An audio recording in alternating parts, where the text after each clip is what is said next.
Buen día. El día de hoy nos encontramos con la licenciada María del Rocío García Medina. Ella actualmente labora en la Fiscalía General del Estado. Durante varios años desempeñó actividades de tipo de auditoría y supervisión. Buenos días, licenciada.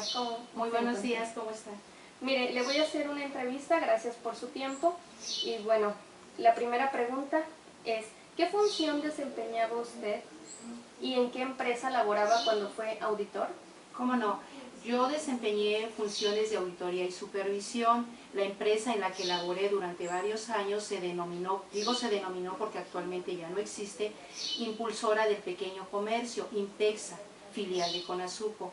Fue una empresa de tipo federal. Gracias. ¿Qué tipo de auditoría es la que usted realizaba? La auditoría que se desarrollaba durante esa época y que me correspondió a mí realizar fue la auditoría administrativa y financiera. ¿Y por qué considera que era auditoría administrativa? Se consideró auditoría administrativa porque se estudiaba a fondo las actividades, válgase la redundancia, administrativas de las empresas de la Impulsora del Pequeño Comercio, es decir, las sucursales, llámese desde manuales administrativos, todo lo que se confiere a la organización de la empresa, llámese análisis de puestos, es decir, todo el aspecto administrativo y organizativo de la empresa se auditaba, también el financiero. Bien. ¿Y usted realizaba alguna denominación, alguna actividad de tipo compulsas? ¿Nos puede explicar acerca de ello? ¿Cómo no?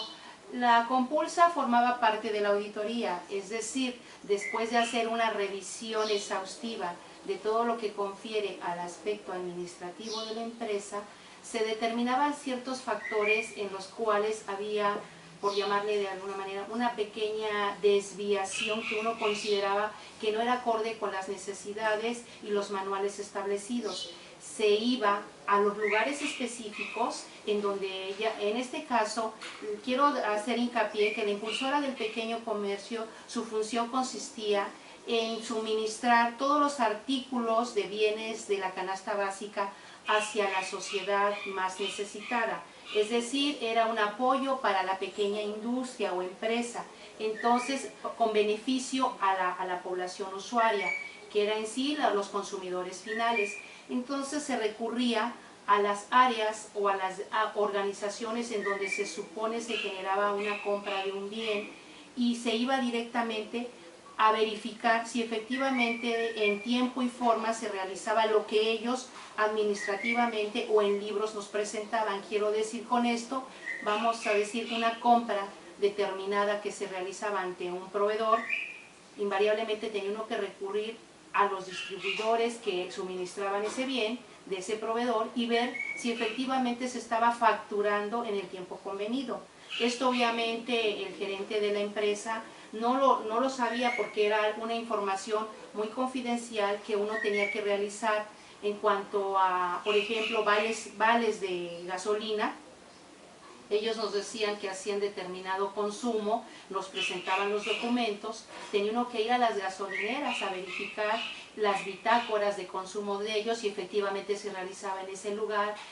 Todo ello bajo una revisión muy minuciosa, de manera tal que podía uno hacer un análisis comparativo entre lo real y lo que efectivamente ellos nos estaban informando. Al hacer este análisis fue cuando es lo que nosotros denominábamos compulsas. Veíamos las diferencias o discrepancias que existía entre lo que nos manifestaban ellos, la empresa, y lo que nos decía realmente el área usuaria. Y es ahí donde detectábamos esas deficiencias. Bien. Bueno, también nos podría compartir con qué frecuencia y cada cuánto tiempo realizaban la auditoría y cuánto duraba. Sí, cómo no. La auditoría, existía un calendario de auditorías, pero en casos especiales, es decir, cuando la situación lo requería por situaciones de en que una de las sucursales veíamos que sus resultados no eran acordes con lo real, porque nos reportaban información mensual, se tenía que hacer un calendario extraordinario. Íbamos, normalmente las auditorías se realizaban 2 veces al año, normalmente, pero los casos especiales, sin decirles ni comunicarles a la sucursal, llegábamos en un momento determinado, porque la situación así lo requería, e iniciábamos la auditoría sorpresa.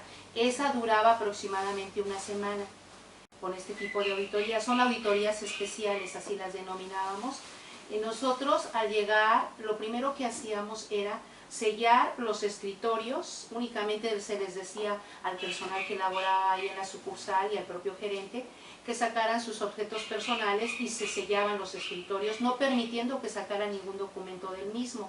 Lo mismo en el área de caja y todas las áreas administrativas, llámese recursos financieros, recursos humanos y el área de la administración donde estaba el gerente.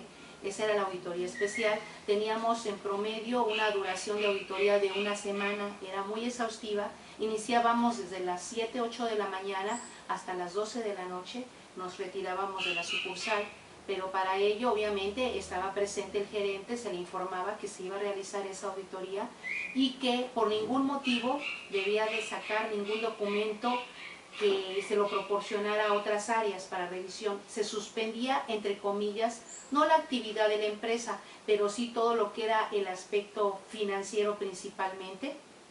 Ellos nos proporcionaban la información que nosotros necesitábamos y una vez que nosotros conciliábamos toda esa información, tanto en caja como en la plantilla de nómina, como en la plantilla o sea, todo lo que es el personal, el área de la administración, definíamos en ciertas sábanas que nosotros le llamábamos las sábanas contables, financieras y administrativas también.